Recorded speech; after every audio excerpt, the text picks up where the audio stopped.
আল্লাহর হাবিব সাল্লাল্লাহু আলাইহি ওয়াসাল্লাম নামাজ পড়া অবস্থায় সামনে এমন কিছু রাখতেন না যেটার দ্বারা আল্লাহর হাবিব সাল্লাল্লাহু আলাইহি ওয়াসাল্লামের সালাতে মনোযোগ অন্যদিকে চলে যায়। আমরা যখন সালাত পড়ি যদি অন্যদিকে তাকাই, ফেরেশতার মাধ্যমে আল্লাহ একটা ডাক দেয়, বলে আকবিল, এই বান্দা ফিরে আয়, তোর নজর থাকা দরকার সিজদার জায়গায়, ফিরে আয়।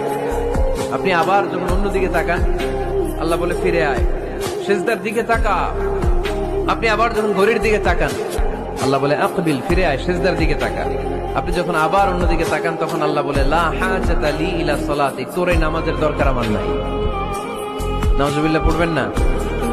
তোর এই নামাজের দরকার আমার নাই। ওযু করে কষ্ট করে যাকে খুশি করার জন্য আপনি সালাতে দাঁড়ালেন, উনি যদি বলে এই নামাজের দরকার নাই, তা কার জন্য নামাজ পড়লেন আপনি? কথা কি বুঝতে পেরেছেন? এই জন্য এলাকার গণ্যমান্য ব্যক্তিবর্গ আছে, আমাদের চেয়ারম্যান সাহেব আছে, আরো অন্যান্য বিজনেস ম্যাগনেটরা আছে, আপনারা মসজিদ যখন নির্মাণ করবেন, সামনের দেয়ালটা যত সাদামাটা হতে পারে ততই ভালো।